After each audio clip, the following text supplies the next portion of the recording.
Fala rapaziada, seja muito bem-vindo ao canal Alma Cruz Maltina. Hoje vamos falar sobre os dois treinadores que o Vasco está de olho, Luiz Castro e Pedro Caixinha. Mas antes de tudo, dê o seu like, segue a gente no canal. Vamos ver o que o Pedrosa falou. Você está conversando com o ex meu, Lucas assim, Pedrosa. O mercado ele é competitivo, Fernanda. Fala aí. Ele é competitivo. A notícia que a gente tem hoje para trazer para o torcedor vascaíno é que, de tantos nomes que foram especulados e ventilados aí na imprensa, apenas dois, de fato, o Vasco entrou em contato. E um deles a gente trouxe hoje de forma exclusiva, que é o técnico Luiz Castro. Por intermediários, a diretoria do Vasco entrou em contato com ele para saber as condições, para saber se ele tem interesse no projeto esportivo do Vasco e vai aguardar essa resposta do Luiz Castro, que também negocia com o Santos. Inclusive, o representante dele está no Brasil e isso também facilitaria as conversas do Vasco com o Luiz Castro. É uma tentativa, é um treinador que custa caro sim, mas vale lembrar que o Vasco da Gama tem um processo aí de otimização da sua folha salarial. Por exemplo, posso citar aqui para vocês Rossi, Galdames e Rojas, que não ficam para o ano que vem, eles custam para o Vasco mensalmente cerca de R$1,5 milhão de reais. Então, quando as pessoas falam, o Luiz Castro é muito caro. Caro é a folha salarial do Vasco, que não entrega nada. E o outro treinador é o Pedro Caixinha, que era do Red Bull Bragantino, fez um baita de um trabalho em 2023, em 2024 não conseguiu ser esse treinador que foi em 2023, perdeu peças também, mas é um nome que agrada muito ao Vasco da Gama. Por quê? Porque eles falam a língua portuguesa, eles já trabalharam no futebol brasileiro, a bagagem, são modernos, não ficam presos a um esquema tático, têm repertório tático e entendem também o que é o futebol brasileiro. Então, Sobre o Luiz Castro, é um treinador que teve uma passagem há pouco tempo pelo Botafogo, fez um bom trabalho, porém é um treinador que é um pouco caro, né? Apesar do Pedrosa ter falado aí no vídeo anterior que acha que caro é os jogadores que o Vasco tem, eu concordo em parte com o Pedrosa porque realmente são jogadores que não estão entregando. Porém, você pagar um valor absurdo num treinador e que ele não tenha peças para trabalhar, ele não vai conseguir entregar um bom trabalho, não vai. E eu não acho que o Vasco hoje disponha desse valor para um treinador, na minha opinião. E sem contar que o Luiz Castro também já está negociando com o Santos, o que dificulta mais, e aí teria que uma disputa, né, de valores. Eu não acredito que ele viria para o Vasco. Primeiro que ele treinou o Botafogo, segundo que ele já tem isso do Santos.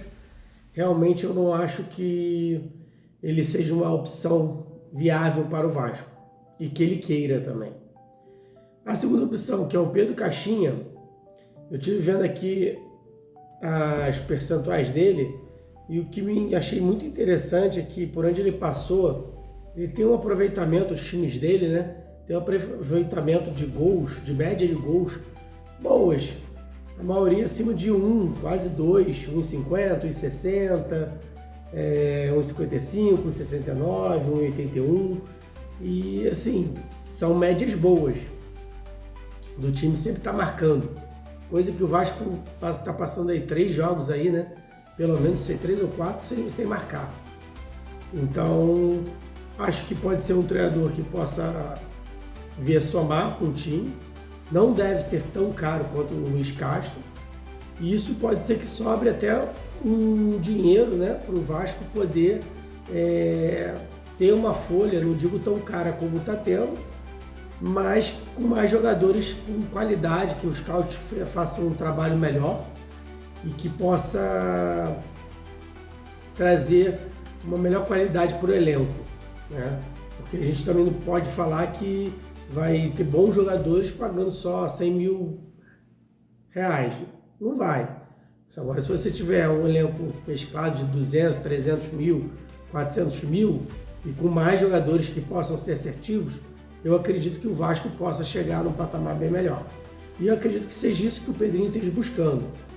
Então, entre esses dois treinadores, eu acredito que o Pedro Caixinha seja o mais provável para o Vasco, monetariamente, né? Principalmente falando, e que talvez se encaixe também no novo perfil do Vasco. Lógico que isso é só suposições, o Vasco ainda não tem uma conversa totalmente aberta ainda com esses treinadores, acho que só está averiguando ainda, mas provavelmente vai ter outros treinadores ainda que o Vasco vai procurar, né? A não ser que ele realmente acerte logo por um desses, mas eu realmente não acredito. Pelo menos o Luiz Castro, para mim, na minha concepção, ele é carta fora do baralho. O Pedro Caixinha pode ser uma possibilidade, né? Então vou aguardar um pouco mais esse final de campeonato para ver se o Vasco começa logo com o treinador ano que vem, porque eu acho que é muito importante o treinador chegar para iniciar os trabalhos no ano que vem, fazer uma pré-temporadazinha ali junto com já o Carioca, para treinar para fazer um brasileiro bom. Porque se você ficar postergando também, isso não é benéfico para o time e, pelo contrário, né? Sai um treinador, entra outro, no meio da temporada a gente veio o Fluminense, perdeu o treinador, já aconteceu em outras épocas também com o Vasco e não é muito fácil. Depois, para você correr atrás, o trabalho que já teria que ter sido feito lá atrás, fica muito árduo, né, para o treinador que está chegando. Então vamos esperar que o Vasco acerte esse ano, né, com uma nova contratação de treinador, para que faça um elenco melhor e mais forte. E também aqueles que tiveram machucados, lesionados, né, eu acredito que fizeram muita falta esse ano, voltem melhor e façam um time mais forte mesmo. Meus amigos, por hoje é só. Curte lá a página e me segue lá no canal. Sempre que tiver alguma informação de treinador, de jogadores que estejam chegando pro Vasco, a gente vai estar tentando trazer aqui no canal, em primeira mão, logo que sair essa notícia. Tá bom? Um abraço aí, fiquem com Deus.